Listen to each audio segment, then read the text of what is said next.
लोकसभा चुनाव 2024 की अब तक की सबसे बड़ी कवरेज। उत्तर प्रदेश की हर लोकसभा सीट पर जनता के क्या होंगे मुद्दे,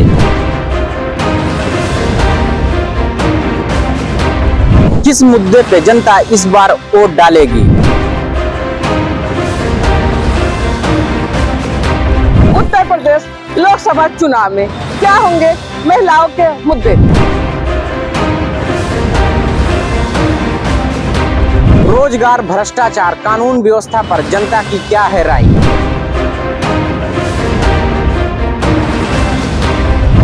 देखते रहिए हमारे साथ फर्क इंडिया न्यूज चैनल पर।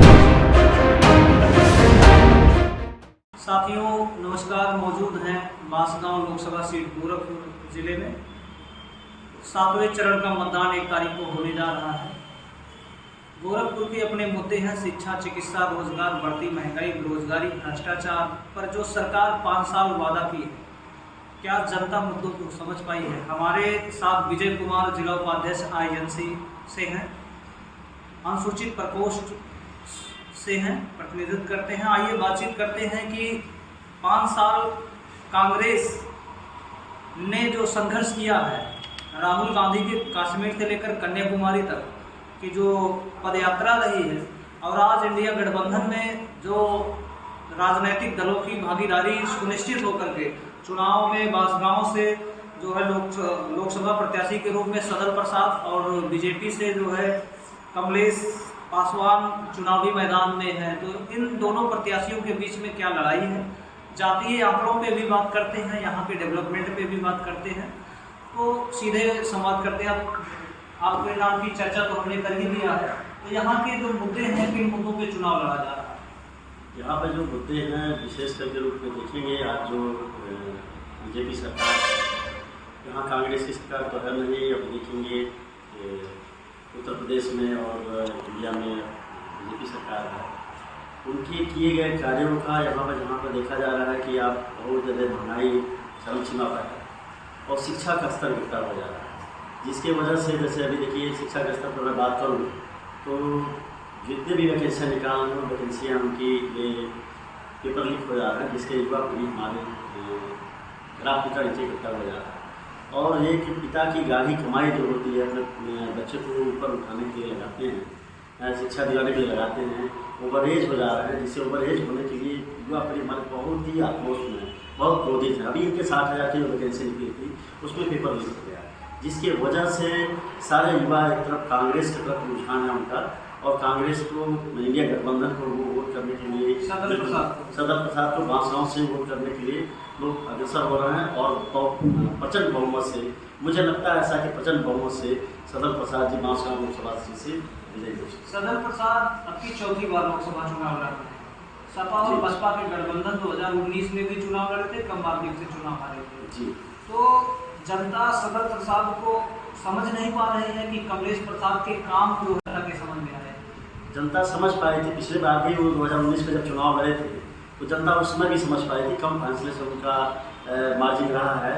लेकिन इस बार देखेंगे कि जन समुदाय जो राहुल गांधी का पूरे भारत का पदयात्रा उन्होंने निकाला है, और ये मान के चल रहे हैं कि पूरे भारतवर्ष में जो राष्ट्र के प्रति उन्होंने संदेश दिया है और जन आंदोलन जो छेड़ा है, तो हर वर्ग के लोग बिल्कुल कांग्रेस की तरफ जा रहे हैं कि ये सरकार की जो अर्थव्यवस्था चरमरा गई है, जिन्होंने निजीकरण की तरफ ले जा रहे हैं, तो इसके वजह से इतनी जागरूकता युवाओं में हर वर्गों में इन्होंने किया है, जात से ऊपर हट के, समाज से ऊपर हट के, अपने कर्मों के आधार पर इन्होंने किया है, जिसकी वजह से सदन जी जो थे, जैसे इससे पहले वो राज्य मंत्री भी थे, लेकिन उन्होंने बहुत ही अच्छा काम किया। और लड़ाई के मैदान में दो प्रत्याशी निकलते हैं तो ये समझ नहीं पाते, क्योंकि यहाँ जो जीत हुई थी पिछले बार, मुझे ऐसा लगता है इलेक्ट्रॉनिक मीडिया के वजह से, कि चूँकि सदन जी का हमारे हार थे, लेकिन पिछले बार भी वो चुनाव जीत चुके थे।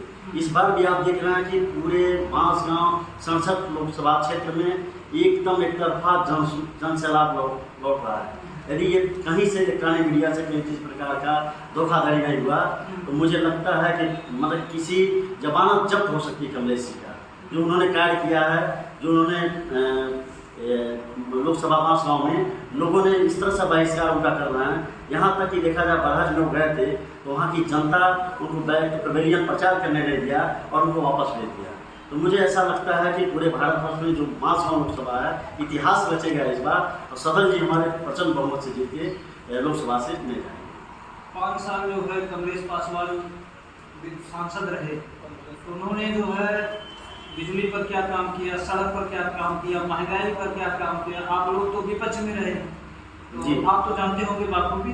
बिजली पे जो काम या बिजली का आप देखेंगे, बिजली की यदि बात करूँ मैं, बिजली तो ये IPN सिंह कांग्रेस में थे, उन्होंने मतलब ग्रामीण विद्युत योजना उन्होंने बनाया, तो उसी को चेंज करते हुए सौभाग्य योजना तरह की योजना उन्होंने बनाया।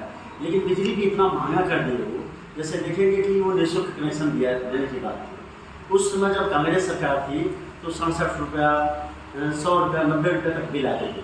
अभी इनकी व्यवस्था ऐसा है कि 2,000, 4,000, 5,000, 10,000 का बिल आ रहा है, और जो कनेक्शन है वो महंगे हो गए, और जो बिजली का जो खर्चे हैं वो महंगे हुए, जिसकी वजह से बिजली काट दी जाती है, डिस्कनेक्शन कर दिया जाता है।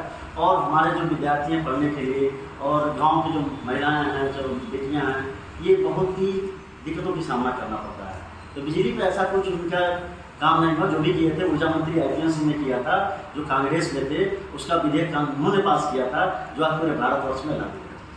और रही सवाल ये बांसगांव सुरक्षित क्षेत्र में सड़क की व्यवस्था, तो आज भी अब देखेंगे लोकसभा बांसगांव में 20 सड़क एकदम जर्जर है।